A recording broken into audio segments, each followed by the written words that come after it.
Hello and welcome to Aether and Iron. If you would like to check out the game, there is a link in the description. There is a demo currently available, and indeed, oh yeah, this is a narrative feast. Oh yes, it is.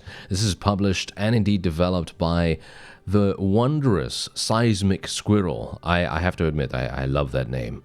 I think that name is fantastic. This video is kindly sponsored by Seismic Squirrel, and indeed, we are going to be exploring the world of Aether and Iron today. And indeed, this is a 1930s alternative history where cars have all kinds of fixtures on them. They have guns, they have hover wheels, and all kinds of crazy cool stuff. And everything is, shall we say, divided societally. We're going to get to see exactly what's going on here. There is amazing voice acting. Every single voice is in the game is exceptionally acted, and the writing is it's just very punchy. It has every single little bit of descriptor you'd want. I am obviously rambling right now because I'm excited to play, because as you can quite clearly tell by this continue button, I've been playing quite a bit and I've been enjoying it like a huge amount. It is an RPG as well, by the way, so it's kind of like an RPG where, you know, conversations have impact. Combat is really fun too. I'm talking way too much. Okay, so we are basically just going to leave permadeath off and single save off because I would like to, you know, continue playing even if we do die, and we're just going to move on. Every man, woman, and child remembers the day that Aether first captured their imagination, that gravity became nothing more than an inconvenience. Prepare yourselves, fair citizens of New York, to feel such wonder again. The Helicline Institute of Aethonics is announcing an early Aether Tech showcase ahead of the 1939 World's Fair. So come one and come all, and be inspired. Gaze upon new skyward frontiers and see that there is no alternative to a future amongst the heavens. Looks like it's time. There's no thriving in this city, not in the lowers. They call it that for a reason. Drowning in rain, lost in the shadow of the uppers. But with a job like today's, a girl can hope to finally catch her breath. Just a transport. No guns, no complications, no room for another screw-up. A second chance from a hard case like Mr. Blanc doesn't come around often. I just hope he's not setting me up. But something still isn't cooking right. Mr. Blanc doesn't give second chances to anyone. After that last job went south, he could have tossed me into the well and watched me get torn apart 6 ways to Sunday.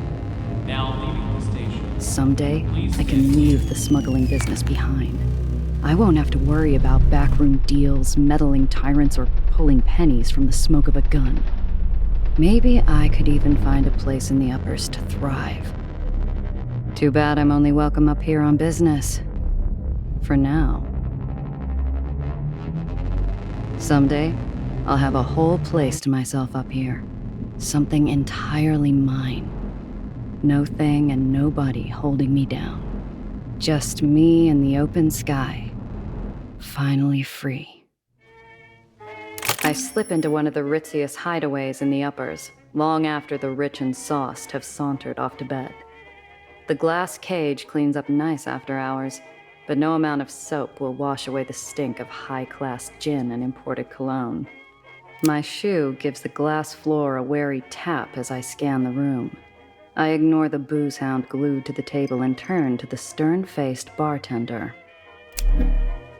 Oh yes, and welcome to the Glass Cage. And this is indeed, this is the beginning of just, it's such an enjoyable demo. It really is. I haven't actually, I don't think I've completed the whole thing. I don't think I have, but from what I have played, it is, it's good. It's very, very good. Okay, so we are going to literally just take a look at all of the tutorials and all that stuff. Every single tutorial is very succinct. You don't have to spend, you know, tens of thousands of years going through it or anything like that. So as you see here, complete missions and encounters to earn experience and level up. When you level up, each of your heroes gain a talent point for you to spend. Each hero has access to different talents. Increase your talent proficiency to more likely succeed in dialogue talent checks and unlock new skills. As I said before, it's very, very important to choose the right thing and obviously try to get skills that can help you dependent on your playstyle. Increasing talents can unlock new skills. These skills grant your heroes new abilities and bonuses when they're part of your crew. See all of your heroes unlock skills on the right. So you see here we have a number of daredevil checks and so on and so forth. And you can see that obviously we are... Yeah, we are technically level 1, so we have 1 talent point. You can respec as well here. I'm not sure if you need currency to be able to respec. I'm not sure about that. I don't think so. Maybe not. I don't know. I haven't actually done that because I personally felt like what I spec'd into beforehand was really, really nice. So, well, you have 3 skill trees, right? 3 skill trees, 3 talent trees, whatever you want to call them. And basically, you have, what is it now? Brass, hustle, and smarts. Each one has 3, individual paths that you can take. So there is a lot of build variety here, and indeed each one has a pretty dramatic impact. Like, for example, imagine being able to ram in combat twice instead of just once. So you can see here you get +1 ram action per turn. That could be extremely powerful. Look at this, gain 1 action point for every 3 HP missing from max health. There are so many extremely powerful skills here, literally just from random nodes that you wouldn't think, oh, this is going to get me something amazing. Yeah, it is actually amazing, because look at this. Stun opponents when using ram, stopping them from moving for 1 turn. So imagine you have 1 ram usage already, and then you have another one on top of that, and anytime you use ram, it stuns opponents. So you have 2 stuns, technically, if you go for Enforcer here, which in my opinion is extremely, extremely cool. You also have dodge, jump costs 0 AP, light weapons apply ether drained, which, reduces the amount of AP that enemies have. And then, for each round that you avoid taking damage, gain +1 damage to all light weapons, resets when hit. That's also very, very fun, but you probably want to pair that with Dodger or something like that, I guess, maybe? I'm actually not entirely sure. Maybe that's a good idea. I don't know. I haven't tried it, because there are just, as I say, so many different ways that you could play the game. And indeed, I think what I'm actually going to do is I'm probably going to spec into something different this time. Let's go for Enforcer, shall we? Let's go for Enforcer. Last time I spec'd into Smooth Talker because I thought Smooth Talker sounds pretty cool. You can navigate social interactions with ease. You can negotiate, bargain, and talk your way out of or into almost anything. I thought that was really, really cool at the time. So instead, I'm going to choose Enforcer, which is about, you know how to leverage your strength and presence. Improves your success with Enforcer checks and unlocks upgrades that enhance the RAM ability. Seems fun, right? Yeah, seems fun. I like it. So we're going to continue onward. You can interact with pretty much, quite a few different things that will enable Gia to comment on them. For example, the floor. The regulars flock here to take in the view over a bottle of something expensive and bubbly. Every now and then, a soul gets grounded. And this is the best seat in the house. Yeah, and as I said before in the introduction, I personally believe the voice actors, every single one of them is doing a fantastic job. And sometimes sometimes that's not the case, Sometimes side characters and so on and so forth don't really, do that well, but actually everyone, including the villains and including the neutral characters and just these random people that only have very, very small amounts of lines, they do fantastically. So, yeah, we're gonna probably take this glass bottle, aren't we? As good a mouthwash as any. Might come in handy later, too. Currency in my line of work isn't always green. The bartender gives me a look as I grab the long-necked top-shelf swill and take a drink. And there you go, we've taken it. And so we have our inventory. So this is a pretty interesting system as well. You're going to have different inventories for your vehicle as well as your character. And you can see here that crew members share a group inventory. This is your crew pocket. To adjust your inventory, you can click and drag items around. Items have useful information that can be viewed by moving your cursor over them, and vehicles each have an inventory. As you can see by the little window here, you have passenger storage, glove box storage, and trunk storage. And I think that that's actually an extremely interesting concept And I'm going to be very interested to see what happens when we get our hands on a vehicle, because obviously we haven't yet. So it's going to be interesting itself. And yeah, you can also sort your inventory however you like. As you can see right here, we have $50, top shelf liquor. Bear in mind, this isn't in the 1930s, so $50, it's quite a lot. It's quite a lot, yes.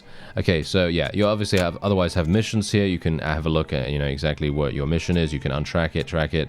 Obviously when you have multiple missions, you're going to be able to do that. And indeed, this is where you manage your crew. You can change which heroes join Gia on a mission and see all of your crew's skills and abilities in one place. You can only change your crew while you're at the Hole. You will gain new crew members as you progress. The Hole is shall we say, a hideout of sorts for Gia. And as you can tell, there are 2 different vehicles in the party screen there, which means when you're in combat, you're going to be able to control 2 or more different vehicles at once, which is going to be exceptionally fun. Each individual has, shall we say, each individual vehicle have different loadouts as well, as you can see here. Currently, our vehicle has the ability to shoot the shotgun, and we are going to be shooting out of the right window. Bear that in mind. There are going to be positional effects to every single attack. So you have the, it's more of a prerequisite, I suppose. And so, as you see here, you could shoot the shotgun out of the right window, the Gatling gun from the back. So in other words, you need to be in front of your opponent to be able to use that. And then of course you have ram. And like I said, I personally think that ramming could be extremely powerful, because there are environmental effects as well that you need to look out for. Otherwise, you might have some issues meeting a wall, and then you're dead. Yes, that kind of thing can happen. Let's go and talk to the bartender. The bartender's eyes follow my hands, making sure I don't get too familiar with the patron's belongings. I approach the counter. Morgan? I give a curt nod without response. Any other gift of familiarity would be wasted. Wilson out? A deep sullenness passes over the man. What can I do for you, Miss Randazzo? Certain dialogue options contain talent checks. These checks add an element of chance to your decisions, influenced by your crew's talents and attributes. Each check has a difficulty rating and a minimum number that you need to roll. When you perform a talent check, you roll 2 6-sided dice. Your crew's talent and attribute bonuses are added to the dice roll. All of your bonuses are shown in the tooltip when highlighting the dialogue option. So, in other words, as you can see right here, we have the Gumshoe ability, and if I had spec'd into Gumshoe a little bit, I think that is in the skill tree, right? I think it is. Then technically, I think I would have gained a +1 to this particular roll, but obviously we're not. I don't think we need that, do we? I think we're gonna make it. Yes, we made it. There you go. We've rolled an 11. Very nice. We also get some experience for that. As you can see, we are going to get next level when we get to 200 experience. Obviously, don't worry about that. Combat does give you a lot of XP. Morgan's eyes are gray, his knuckles raw, and the scent of 2-day-old body odor breaks through his strong cologne. Wilson never misses a shift. Never's a big word, Miss Randazzo, especially in this line of work. It's been a while. How's business, Morgan? Business carries on as usual, Miss Randazzo. Mr. Blanc's morning is full, and in the evening, we host Kit Holiday. I know that name from the radio. Shame I'll have to miss hearing her live. The glass cage might tolerate my presence during after hours, but its patience runs dry whenever respectable clientele's on the floor. I got a meeting with Mr. Blanc. Let him know I'm here. So soon? I'm surprised. And without your uncle. His eyes meet mine, challenging me to say anything, to reach for my piece, to balk, maybe even cry. I slowly inhale. It's too early to let some high-nosed stiff get his kicks in, so I smile. I'm missing an Apollo Diamond picture to be here, Morgan. Help a girl out. The bartender frowns while he polishes a small tumbler. He's expecting me. I don't intend to make him wait. Do you? That did the trick. He reaches his hand under the counter, slowly. A part of me waits for a fiery roar of buckshot to tear through the mahogany. Instead, I hear a click and muted bell. They'll be with you shortly, Miss Rendazzo. I assume you can show yourself out afterwards. A familiar scent fills the air and blazy smoke drifts to the corner of my eye, drawing my attention to a darkened booth.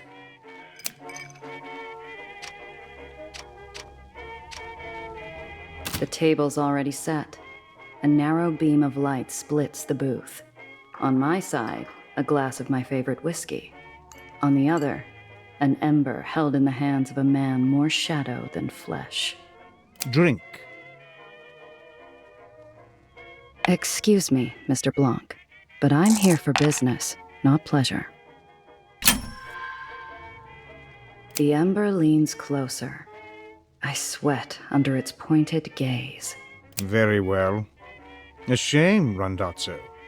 He stubs out the pleasantries with his dying cigarette. Onto a new smoke. Onto business. A young woman from the Heights requests transport to the Lowers. Nowhere in particular.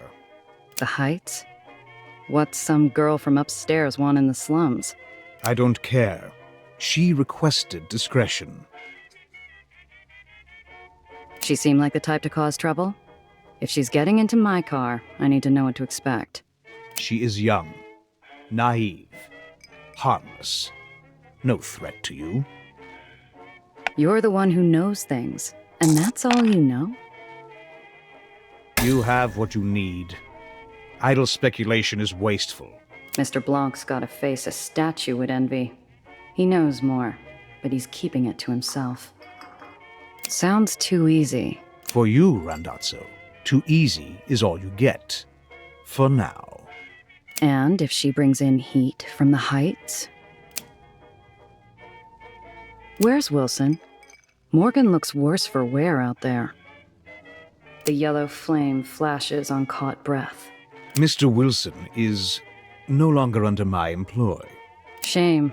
He owes me money. Know where I can find him? The booth darkens to a silent gloom. Even the embers quiet their dull murmurings as Mr. Blanc leans forward again. You'd do best to forget Mr. Wilson. Him and those he associated with. Or you too will find yourself out of my employ. I'd struck a nerve, one that ran deep. Too deep for me to feel comfortable going any further. Mr. Blanc is a monster in his own right. I don't want to know what ghosts haunt his closet. I'll get it done in a few hours. And maybe next time we talk, the work will require more than my babysitting skills. Your reputation is mud, Randazzo. This is charity. Do the job. You'll be paid. Half your usual.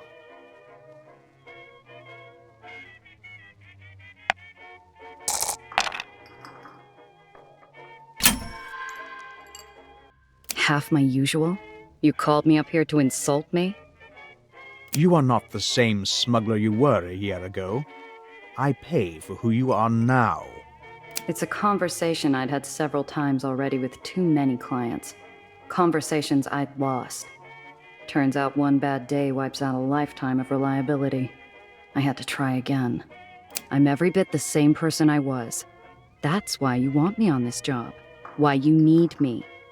You can't risk your little Heights socialite giving you a bad name with the fat cats upstairs. If she held any influence, she wouldn't be running away. So she's running away.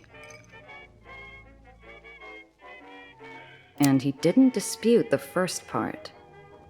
You could have called anyone, but you called me because I am the same person.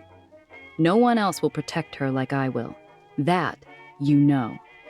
And that's worth a little respect. His cigarette extinguishes itself, obscuring what little of his face I could see in pure black. He did need this girl protected. Question was, from whom? Your usual, then. And Randazzo, I expect your usual? You'll find her outside, being obvious. Good luck, Randazzo.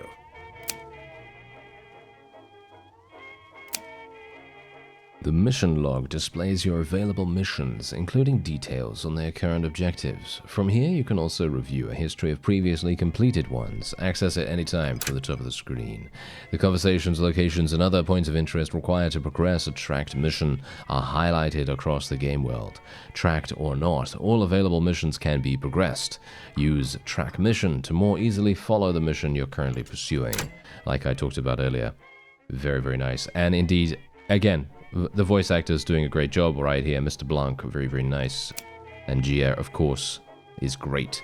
Okay, so, yeah, you can obviously interact with a bunch of things here. I think we just need to make contact with Secure the Obvious client. Yeah, it's just great. And we also obviously made $30, and that is an insane amount of cash at this point. A string of yellow cabs idle at the curb, their vultures squawking at a young woman standing on the sidewalk, barely 20. She's a bird of paradise, too colorful for the drab concrete jungle around her. Obvious was right. That's the one. One of the buzzards has her cornered. The girl's smile is a mask. She's being polite, but she doesn't realize how ugly this could get. Hey, beat it. This fare's mine. The cabbie gawps at me, stunned I dare intrude on his meal ticket. He sneers and turns back to the girl possessively. You pay her no mind, doll. Listen, do you like music? I step forward and dig the snout of my pistol into the unwashed folds of his exposed neck. At the cold touch of iron, he lets out a little rat squeak. Now that's music. Oh boy, You're with me, Principessa. The girl locks eyes with me and instantly puts the pieces together. She's a fast one. thanks ever so much, but my friend's here? Have a nice day. She trots over to me. The buzzards grumble and fly off, on the prowl for their next piece of roadside meat, leaving one stubborn hanger-on to squawk. That sure was scary. I didn't realize... thank you, Miss... Smuggler? I give her a once-over, like a filament warming up inside a bulb. Her shaken nerves are slowly replaced with a beaming smile. My silence doesn't seem to deter her optimism. So, you're my driver. I'm Nellie. Well, Dr. Eleanor Reinhardt, technically, but please, Nellie's fine. Name's Gia. So, doctor, huh? That's right. My degree's in theoretical aethonics. I did my dissertation on Cherenkov radiation's impact on aether particulate flux. Columbia, then NYU for postgrad. Such a gorgeous campus. Have you been? Can't say I have. It's pretty close to the Helicline Institute of Aethonics. Olympus Park is what most people call it. Where I work. Or worked, anyway. She fidgets with her big, overstuffed briefcase. Something about it bothers me. This isn't your average rich socialite clutching her purse in a rough part of town. She's clinging to it like a life raft. I hope you don't mind me saying so, but you make quite a striking impression. The girl's eyes sparkle with curiosity. She's a bright little thing. Smart, switched on. And she's doing an admirable job of hiding how scared she really is. Her voice drops to a conspiratorial whisper. Are you really a smuggler? Okay, so now, anytime, this is actually going to be kind of important later. There are some decisions that you can make and or fail that will actually cause you a bit of fatal death. Yes. A bit of dangerous death. So it's sometimes not a particularly good idea to try every single role that you have access to. But in this case, this is pretty safe. We're in a very safe environment, safe situation. We're only talking to Nellie at the moment, so there isn't really anything that is going to kill us unless, unless something's going to happen, fall from the sky and just murder us. But no, that will probably not happen. So we're going to try it. but a 10 plus roll, pretty difficult to make. I do think that the outcome, if we fail, is quite funny. At least I think so.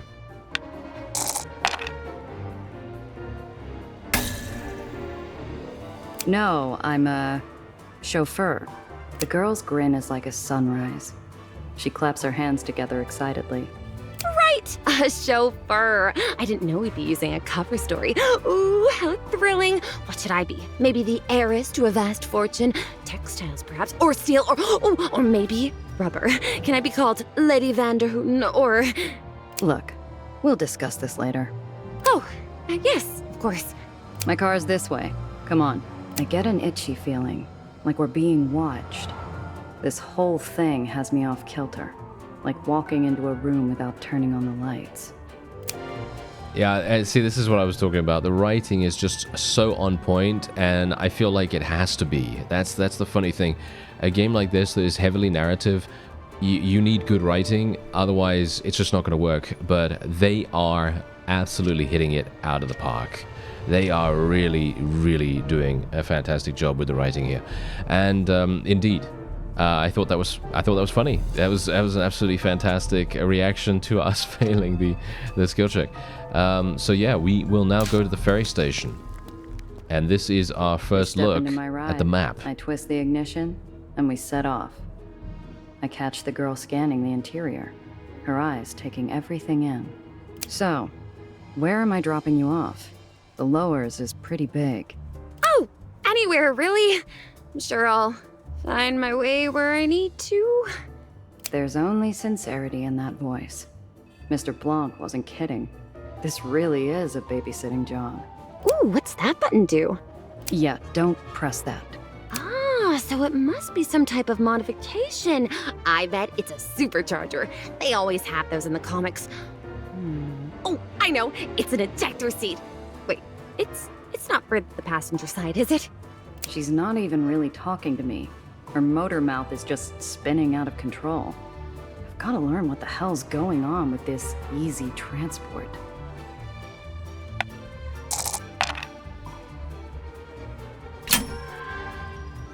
Look, Dr. Nellie the Whiz Kid. You're cute, but you're not half as clever as you think you are. I got you figured out. She grins. If this is all just a game to her, at least she's enjoying it. All right then, Miss Gia, the dangerous smuggler. What is it you figured out exactly? Those scars on your fingertips. They're faint, but whatever caused them wasn't ordinary Aether. And it sure wasn't theoretical. Theoretical scientists can work with their hands. That doesn't prove anything. And these? She holds up a hand defiantly, partially hiding the other. Burn scars, light, barely noticeable in the light, are scattered across her fingers, like some exotic leopard pelt. Perfectly ordinary Aether burns from perfectly normal blue Aether. It's how she says the word blue that bothers me. Something I can't place.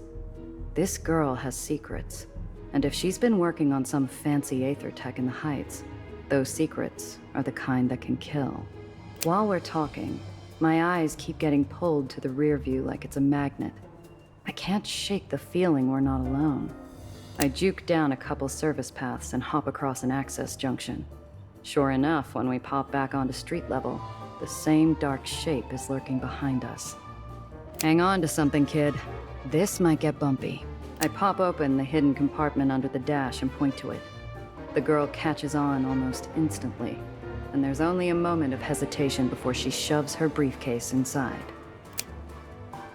Alright, so it's now time to click on a location, actually make our way over there, and we are going to potentially encounter some events along the way. After an event, you'll return to the map, and you can continue your journey by pressing space, or by clicking on your destination again, or you can change where you're going to go, if you have the ability to do so. Obviously, at the moment, we are only on this relatively small map, but there are going to be very, very large maps, very, a lot of different places to explore as we go through. So, let's do it. Let's go. Let's make our way on and see. Ooh, we're going to get an encounter. Let's see what we get. Of the man tailing us. He's got the easy posture and the liquid metal smile of a seasoned killer. In the rear view, his eyes burn like ice above a jagged scar. Okay, there's literally just one thing. I usually don't like to interrupt the voice actor or anything like that because, let's face it, look at what has just happened. The amazing sentence right there. He's got the easy posture and the liquid metal smile of a seasoned killer. That line is... Yeah. That's exactly the kind of thing that you want to see in something that is literally set in the 1930s. You know, it's got that noir kind of feel. It's very, very fun. No! How did he find me? Who? Time you came home, darling. Nellie? Who is that? Looks like you found a little tour guide, Eleanor. Got no quarrel with you, smuggler. Pull over, and you can drive away clean. We can't, Gia. Please, we can't. Don't worry, kid. Just keep your head down. This will be over soon. All right, so here we go. This is the combat, and I am very much looking forward to this. And I think it's actually an extremely enjoyable combat system. And generally, I was a bit skeptical about the vehicle combat initially, before I actually got into it. And then I thought to myself, wait, actually, this is incredibly fun.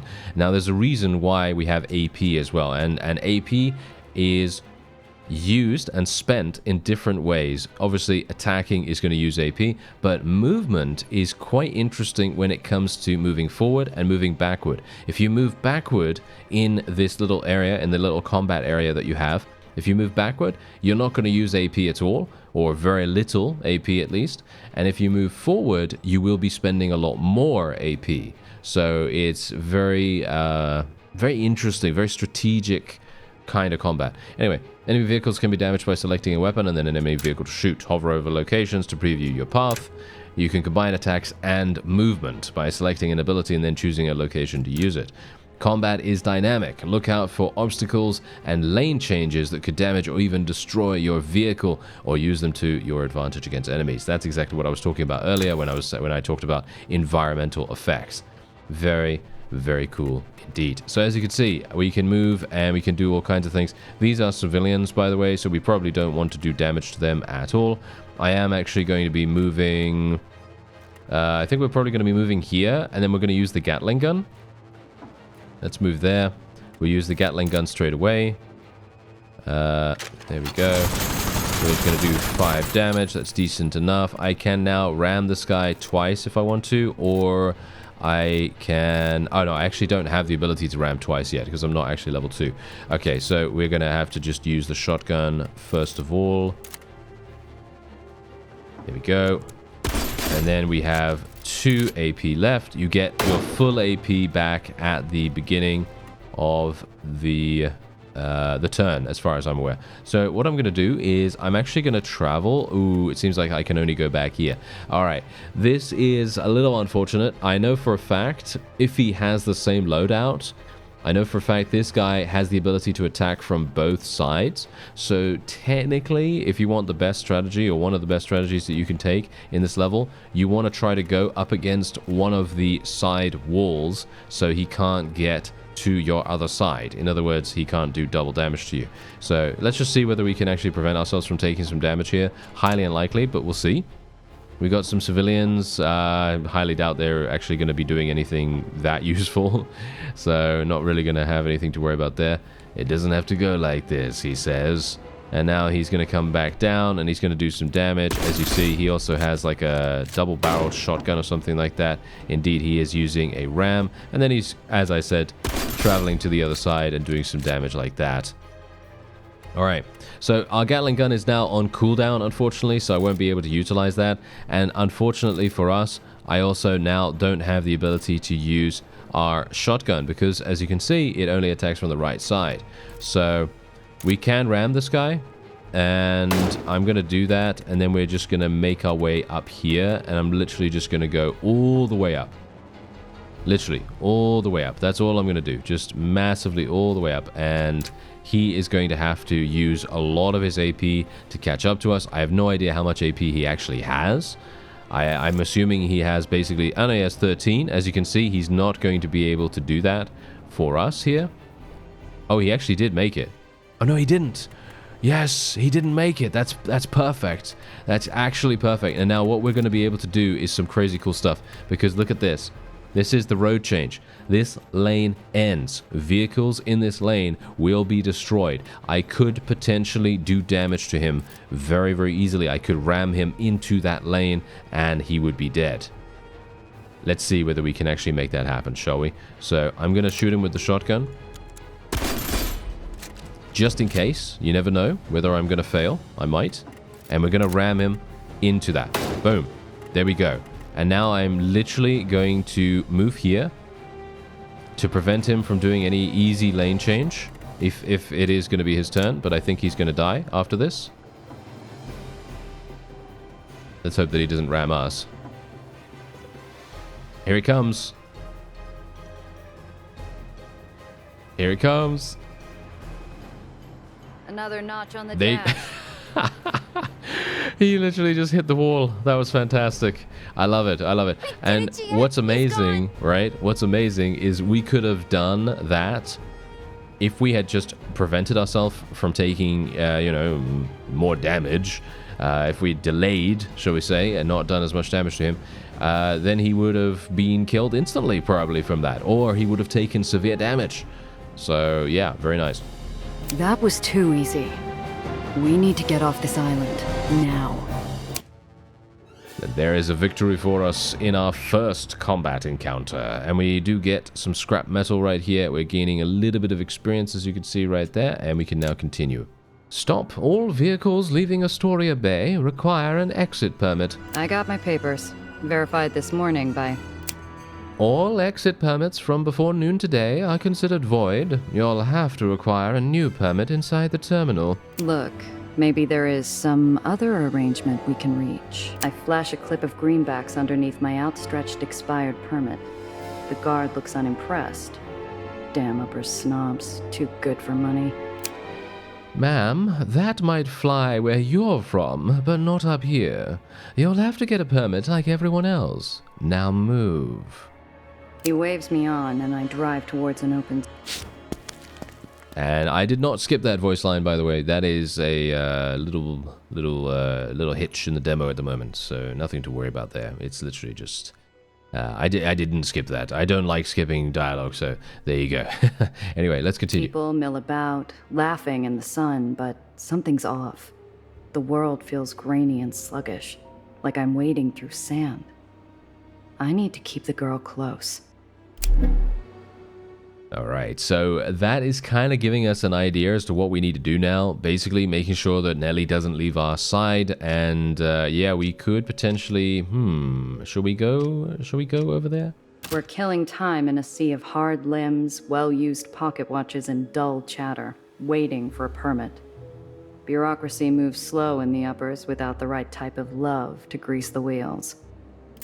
Gia? Are you sure we can't take my briefcase? It's very important. Better off out of sight than getting swiped in a pickpocket's hunting ground. See that? I nod and put a spotlight on an act I've played myself. A gal trips into a gentleman. The gentleman goes to help her. And the bag he's briefly forgotten about glides away in the hands of her partner. Cheapers! Oh, that poor man. We should do nothing. Right now, we keep our heads down and avoid bringing attention to ourselves. Oh. Look, no one's prying my stash open, and I've got an eye on the car. Besides, we'll be back in the Chimera in no time. Right. What's the phrase? Staying low. I'm just worried because... Oh, gee, look! Cotton clouds! Oh, I haven't had uppers candy in years. The girl runs off. Yes, and that was another one of the little skips. I don't think we have any more of those after this, but yes, that was not me doing that. Okay, so we can call after her, or we can let her enjoy herself. I think we're going to call after her and try to make sure that she stays with us. Hey, don't wander off. She stops, but only long enough to shoot me a grin and a wave. An innocent invitation to come along. Yes, we might have a bit of a problem here, because we're standing in line right now, and we really don't want to, well, let our guard down, do we? The girl seems determined to stay obvious. We've still got time before the ferry leaves, but I growl as I give up my spot in line and beat feet after her. The girl's busy drilling the vendor about sugar to syrup ratios. I throw a look and she focuses on picking out a flavor. A stick of cotton later, I heard her back in line. Unfortunately, it hasn't moved. I let her get in a few sweet bites before I feed her something bitter. What did that scarred-up black hat want with you? Her face falls mid-bite. The pink cloud sags like a lead balloon. I've thought of at least 5 different ways to explain it, but it's complicated. Usually I'd ask someone for advice, but he's not here.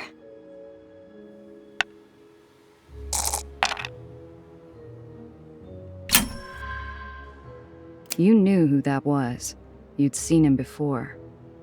Who is he? I don't know. That wasn't your average tracker. He was big time. Someone you hire when there's no room for error. Someone with deep pockets is after you. And that black hat's not going to give up till he's finished the job. The girl's whole body gives up with a single deep breath. She seems almost relieved to spill the beans. He's the reason I ran. I saw him at Olympus Park. I saw what he did. And I'm guessing he didn't want any witnesses. Gia, I don't know what he's going to do. Nothing is what. Not while you're with me. She perks up at the small glint of hope, and I give her a half-hearted smile. It's one thing to deal with a tracker, but if this guy is a hired killer too, I need to be more careful. Look, kid, I got shot at for you. I was told to expect a simple transport, and now I'm stuck looking over my shoulder. You owe me a whole lot more than it's complicated. What's in the case? I'm sorry. You're right. And I'm sorry you got shot at. It's my research. It's very important, but I don't know why anyone else would want it. I give her a side eye. I need the whole picture, but all I'm getting is an unfinished canvas. It's the well. What about it? So a bodega sign falls off and disappears every now and then. Neighborhood's already coming to pieces anyhow. It's expanding. Getting bigger. Stronger. It's going to get bad, Gia. Really bad. You're pulling my leg. No! I swear, Gia! The car!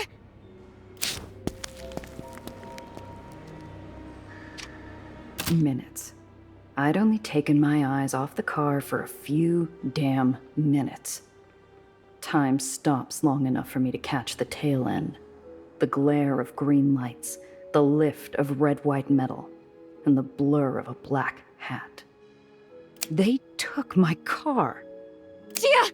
My research was in the car. What are we going to do? We're going, now. Ferry's here. I know a place we can hide on board, but we gotta move. But... No buts, kid. Move.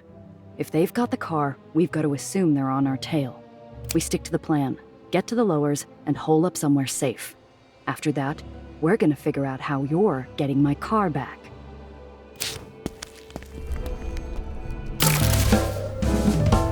And there it is, mission complete. And we're getting 426 experience for this, which is absolutely incredible. That gets us to level 3 straight up. And that means I am going to be getting some crazy cool upgrades here. And I'm probably going to be, the question is, this is what's funny right now.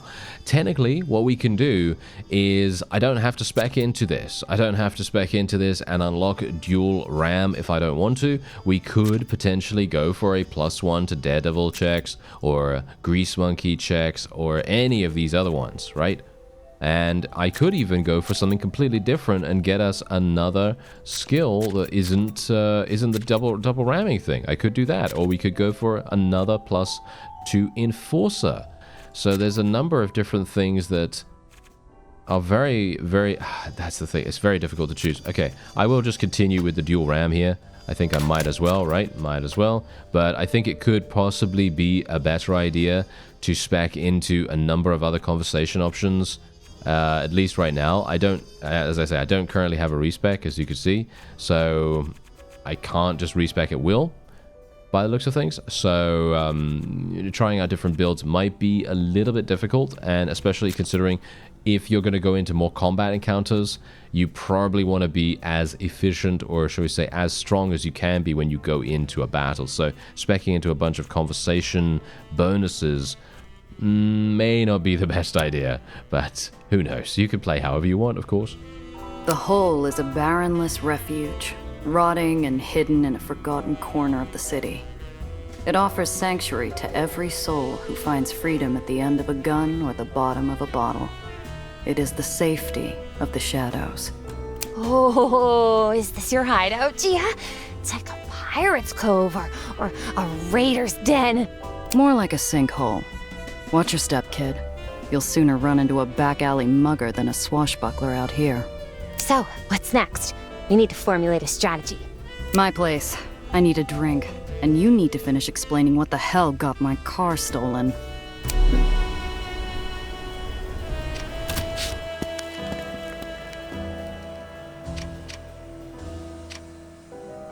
The way she holds herself is too bright for my apartment, too colorful. Everything feels smaller, the space between the shrinking walls taken up by her testimony. I've been tracking growth patterns around gravitational anomalies. The well's always been an unusual case. It goes through the occasional spike and ebb, but it's always stabilized, eventually. My colleagues and I, were supposed to meet and discuss what to do about the well, but I was late. Alright, so what I'm going to do is I'm going to just interrupt the conversation for a real quick second, because I'd like to take a look at the codex. I want to see what the well actually is, or I want to show you what it actually is. So where is it? Who is the Black Hat? As you can see right there, there he is. Okay, so the question is, how do I find that? Because I thought that I would be able to see it here. Doesn't seem... Whoa, there. Yeah, there's like four different zones, 3 different zones, I think. Yeah, no, it doesn't seem like I currently have access to looking at the well. I thought I actually unlocked... Oh, no, there it is, Never mind. Okay. Not a soul in the lowers would tell you they want the well to stick around. Those gravitational shifts are a pain, but to say it's getting bigger, growing, might be something there. But this wouldn't be the first time the Heights sent some do-gooder down here to create a problem and act the savior. Alright, so basically it's a huge gravitational anomaly, and you can see that right there in the little image. Very, very cool. So that means, yes, we might have a problem. There might be a world-ending issue at hand, and that might be the reason why Nelly is doing research on it, and maybe she stumbled across something. Maybe it is artificial. Who knows? I don't know. Maybe it is, because it seems like they're saying right here that it is unusual. It's a freak occurrence of some kind. Maybe indeed it is artificial, and that's the reason. Maybe she was actually discovering something like that. I don't know. I don't actually know what happens. I'm just theorizing at this point. I would have been inside already if it hadn't been for Professor Gardner. He discovered something was wrong first. He tried to get me away, and because of me, he... She trembles, leaving the unspoken sound of a falling body to echo off the walls. And that is another one. That is another line that I absolutely love. There was an explosion. Everything burned so fast. I wanted to help, but Professor Gardner wasn't moving. That's when I saw him. The Black Hat. And then he saw me. I ran as fast as I could. Didn't have time to take anything else but the notes I had on me. That's a hell of a story. So a professional killer snuck into the Heights and blew up a building just to get his mitts on you and your research. And you have no idea why. I truly don't. Please, you have to believe me. Your kind have been coming down here for years. They do some tests, make a big spectacle of themselves, and conclude that it's mostly harmless. Nothing more than clouds or a bad storm. That's the thing. It should be nothing more than a cloud or a storm. For crying out loud, it's not Jupiter's red spot. Something is causing it to persist and expand. It was just a pause, a moment where I hold back a lifetime of cynicism and disappointment. But she hears it like I'm filling the room with air raid sirens. You live in a flying city, Gia. A city kept alive with technology so foreign 80 years ago that we'd be like gods to our grandparents. It's solvable. Your colleagues, tell me about them. They were brilliant scientists, Gia. All of them. And bright and hopeful. Together, we were going to discover a better world. Find the answers to...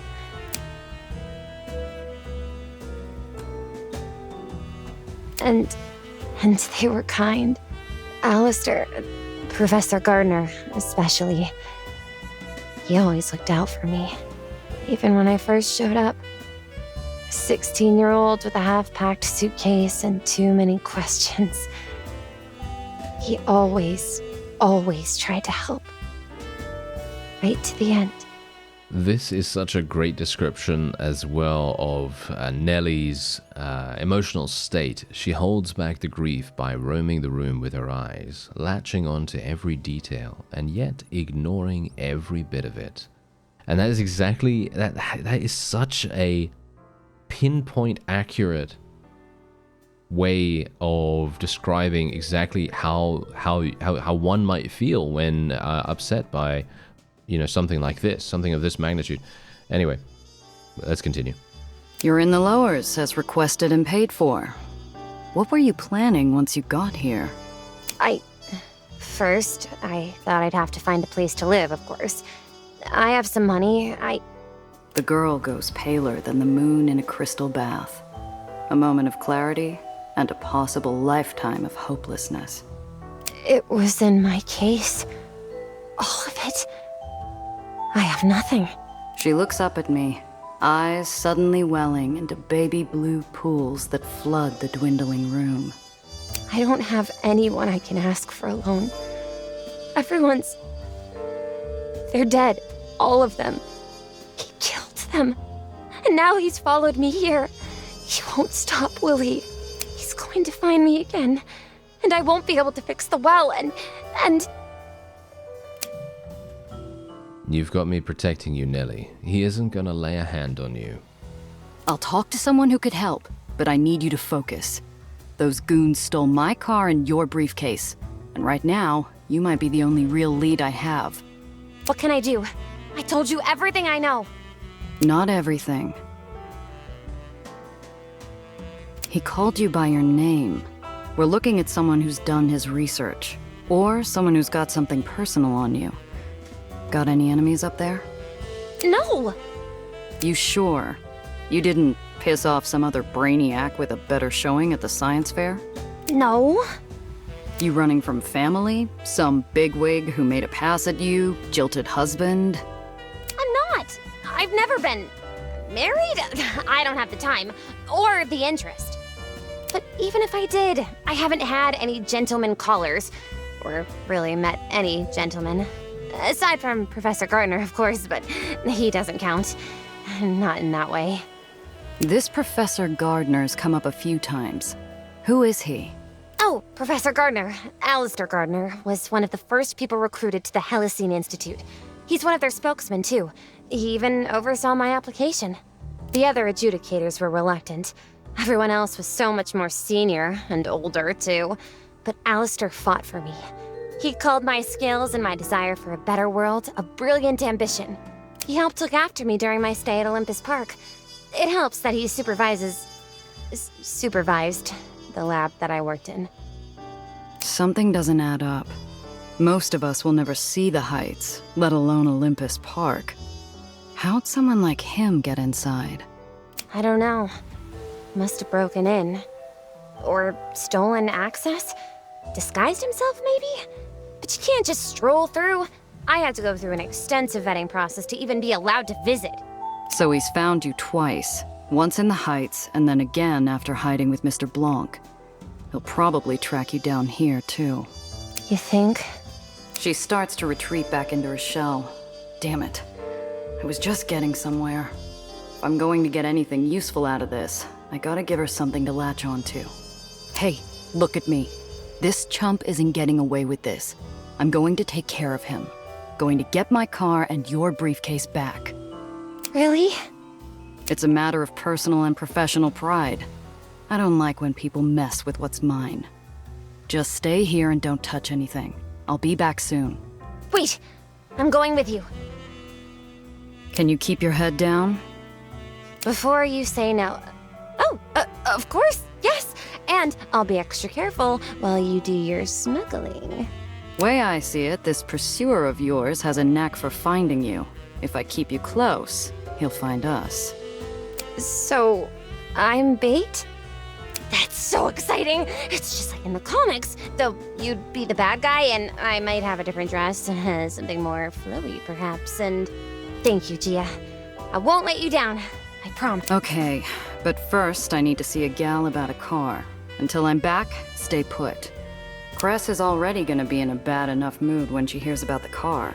She doesn't need me ambushing her with this bundle of trouble too. Cress Carter is the only person in the whole who could sell me something with 4 repulsors and a steering wheel. Only one issue. I'm broke. Fortunately, I have something more valuable to her than a wad of cash. If there's anything that can soften bad news and a steep ask from Cress, it's fresh vinyl with a smooth baritone. I second guess leaving the girl idle in my room. She's the curious kind that could find trouble with her eyes closed and feet tied. I don't live like royalty, but I got a few shabby creature comforts around. Maybe it's enough to keep the girl's hands busy.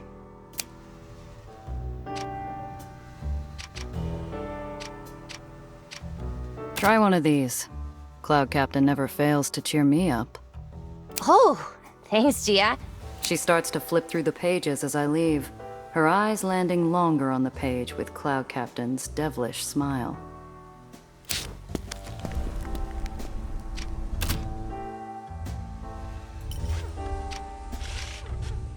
Cress?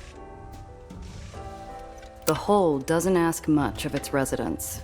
Stay quiet, don't draw attention, find comfort in the dark. Despite growing up an Aether in the Undercity, Cress Carter refused to abide. From behind a junker made more of rust than steel, 2 faintly glowing points rise. Cress appears, pale milky eyes already wary and fixed to joust. Where's my baby, 8-Shot? The low, angry rumble of the island's Aether generators shake the floor in protest of their nature-defying feat. I hope it stifles the sound of my pulse. This is news I don't want to break.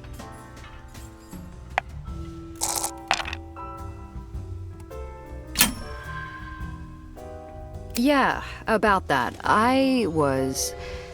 Is that a combustion engine you're working on? It's practically an antique. Mr. Thompson's been holding on to this thing since he first moved here. Left her to me when he passed. She's not much now, but a few more tons of elbow grease, and she'll sing.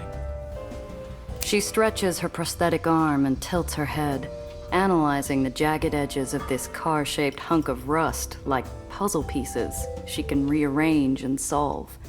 She's distracted, mind somewhere free and happy, when I bring her back down.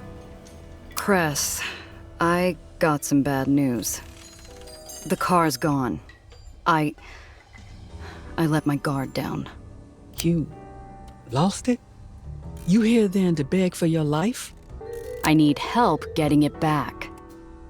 An iceberg lugged 3,000 miles from the North Pole and thrown in the corner wouldn't have made this room any colder. Cress, Look, I don't come empty-handed. Here, found this on one of my jobs. You think you can bribe me with a Coleman Hawkins? Damn. Okay, I'm listening. She's still out there. My guess is White Street. The thief was after something in a hidden compartment.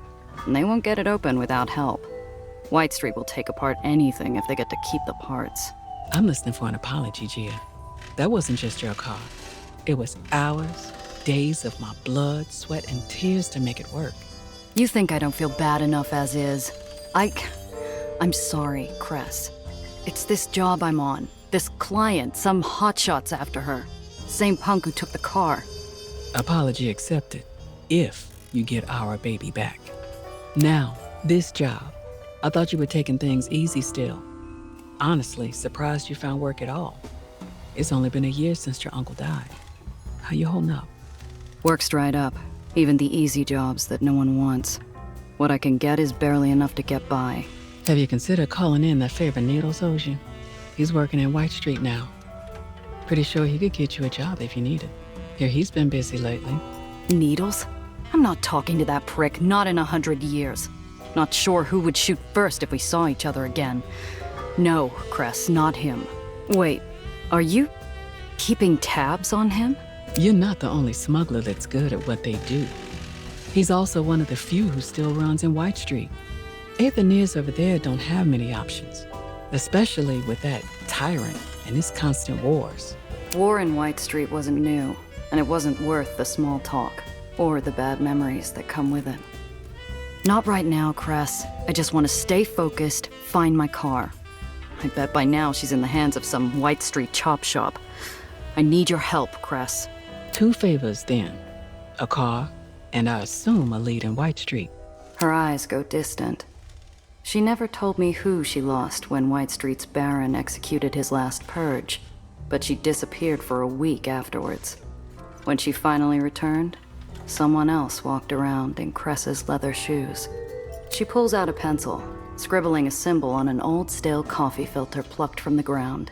North White Street Harbor, Pier 9. Say I sent you. You'll find some Aetherians who can help. Maybe. As for the car, got a lemon out back. Not much, but it's a start. Bring it around, and maybe I can get it working.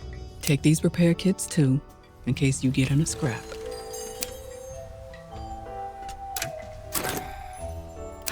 Thanks, Cress. Yeah. Also, Gia, don't be an ass. I'll hear about it.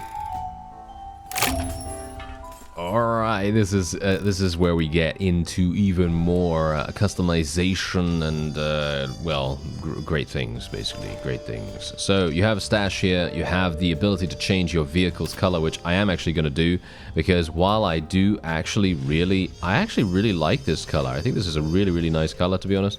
I am actually going to change it. I'm not sure if we're going to be going for something, I don't know, it's kind of nice to have, like, that understated blue. Seems cool, actually. Or we could go for a red. We might. Ooh, that's kind of nice. I like it. Maybe something like that. Yeah, that seems pretty fun. You can also change it around. Obviously, you can change the primary color to the secondary color. You know, all that wonderful stuff. And yeah, I think that's pretty nice. I think we're going to be going with that. I like it. Okay, so apart from that, you can repair your vehicle. Obviously, we don't have anything to repair right now. We can change our vehicle parts, so you can customize absolutely everything. And this is also upgradable, as you see here. Upgrading the garage gives you access to higher tiers of part upgrades. You can also give your vehicle a new coat of paint, which is what we just did, of course. And as you see, you can obviously do a 360-degree turn all the way around the vehicle as well. And you can see exactly what you have available for usage. So you have this, which is our nice little scrap engine here. We have the ability to ram. We have 2 pistols. We are going to be able to attack from the left and from the right. So we have a little bit more adaptability this time, I suppose, but we don't have a Gatling gun anymore. So that is a little bit unfortunate, but you can see here exactly what kind of layout you have. And indeed, as you see, we don't have an undercarriage weapon or anything like that at the moment, but hopefully we'll be able to get one at some point in the future. But it's very, very cool that you can actually customize absolutely every single thing about your car. Yeah, so otherwise, I don't think there's anything else that I really want to do here. I can change vehicles, as you see, basically because, well, as you know, we can get additional crew members. Every single crew member has a specific car, so they will be able to outfit their cars and upgrade them and customize them and so on. later on. At least I think so. Now we're going to be going out back to the hole here. I'd left the kid to get some rest. I returned to find her stainless shoes performing a precarious balancing act on my chair while her hands twirl the wall crank. What the hell are you doing? Oh, Gia! I'm not used to having time on my hands, and I couldn't help but notice your plant wasn't getting enough light. I adjusted the height, and it should get up to 10% more exposure. I hope that was all right. Next time, ask. Anyway, got transport and a lead. Let's head out. Already? We need to move fast if we even want a chance of finding my car and your briefcase in one piece. Best bet? We start with White Street. Why there? Is it a smuggler thing? It's a hunch. White Street's whole business is sanitation and recycling. You need something disposed of on the down low? That's where you go. I don't believe in vengeful spirits. If they existed, White Street would have been torn from the sky in retribution for its decades of war. Instead, it stays floating to spite the dead, a withered shell of its former glory. Why? Is something wrong? Where would I find the time, kid? Or the heart to fill your head with graves of ash, islands on fire in the night, the thunder of war in the skies? That was years ago. But not yet.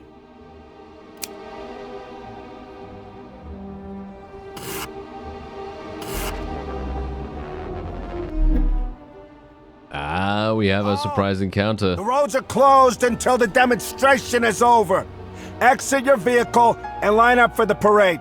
Oh dear, we might have an issue here. A parade for the Baron of White Street. And he is a very dangerous individual. You'll see exactly why very soon. Oh, Gia! A parade! Let's go! If you do not comply, you will be arrested. Fine. I needed to stretch my legs anyhow. Like a dove on an updraft, the girl flutters off as soon as her heels hit the street, following the music and fanfare to the nearby parade. Hey, I said stay close! Wowzers. I haven't been to one of these since I was young. Father took me to several, but those weren't as, serious. Where are the floats? The clowns? They're just soldiers. Are all parades in the lowers like this? Just like this? No. Each Baron has their own flavor of showboating to distract from how bleak life is down here. White Street's just eager to march and flash their guns around. Something big must be going on. Do you know what's happening? I'm not sure what this is. White Street has been bleeding territory, money, and men for over a decade in its wars with the surrounding barons. This should be a funeral march, not a celebration.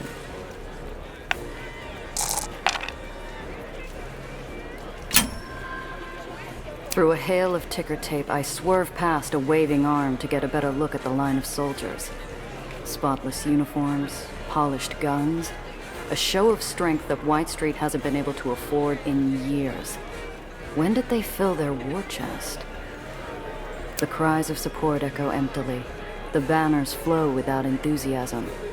Like stone pushed through a sieve, the crowd forces out cheers for a devil clad in white. Is that the Baron of White Street? He must be really popular. That's Eli Tillinghast. Calls himself the General. They cheer because if they don't... Burn the tyrants!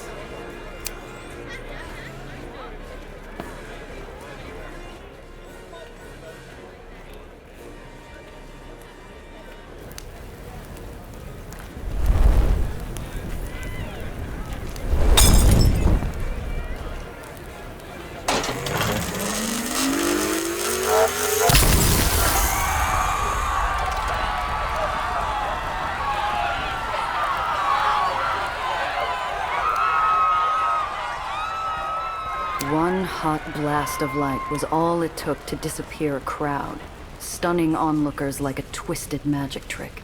Instead of applause, cries of panic and a stampede of feet clap the pavement, while a putrid smell fills the air. My gut twists as it fights every reckless impulse to run.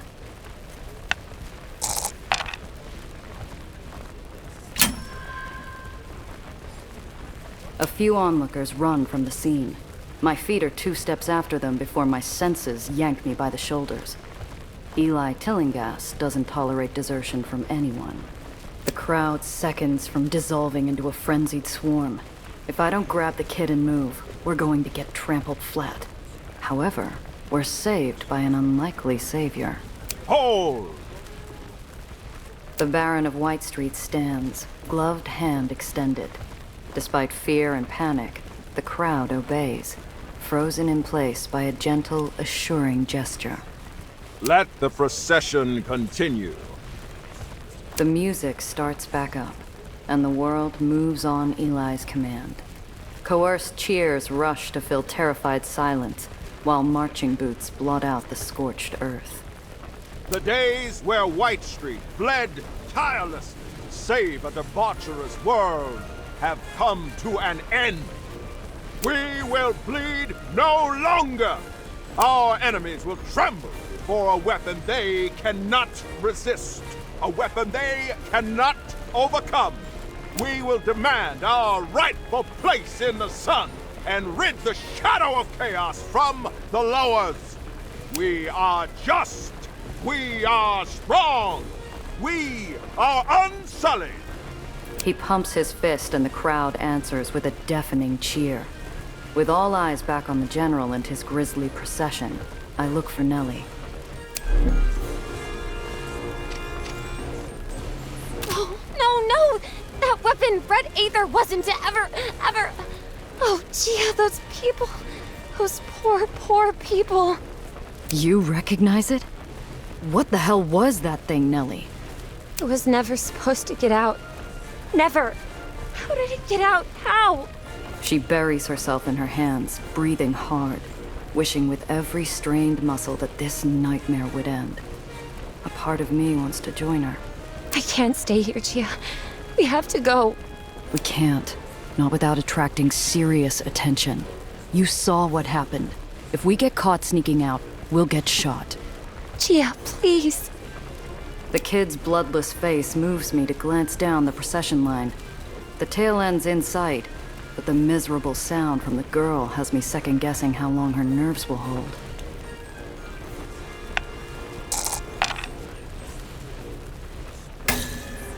Look, kid. You knew what it was. You recognized it, so start talking. With nothing more than an empty expression, the kid clams up tighter than a 10-inch steel vise. We have to wait the parade out. Hold on just a while longer. I understand. The sound of lockstep boots thumping asphalt finally fades into the corpse-stained wind, and the crowd, released from their mandated joy, finally begins to disperse. Silence finds its way back into the world. All at once, the poor kid's nerves crumble like a paper cup, spilling her insides all over the now vacant street. Take it easy, kid. Slow breaths, all right? Let's get out of here. Now, please. Yeah, we're done. Enough distance passes that ash and screams and a bright, hot light start fading into a bad memory. Nellie breaks the silence. Is White Street always this awful? Often enough. White Street's never shied away from putting down opposition with violence. Never heard of them using a weapon like that, though. But those were their people. He's supposed to be the Baron. Isn't he supposed to listen to their concerns? What about due process? Look, kid. It might work that way upstairs, but not here. The only word that matters down here is the Baron's, and in White Street, the chain of command's everything. If Eli says we're going to war, you either fall in line, or you're an enemy. One might have been bad, but the others were simply calling for peace. Where's the harm in that?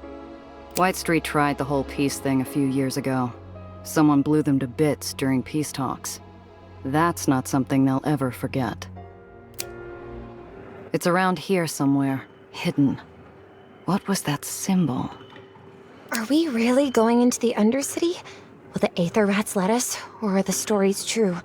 You don't think they'll throw us off the island, do you? Which stories we talking about?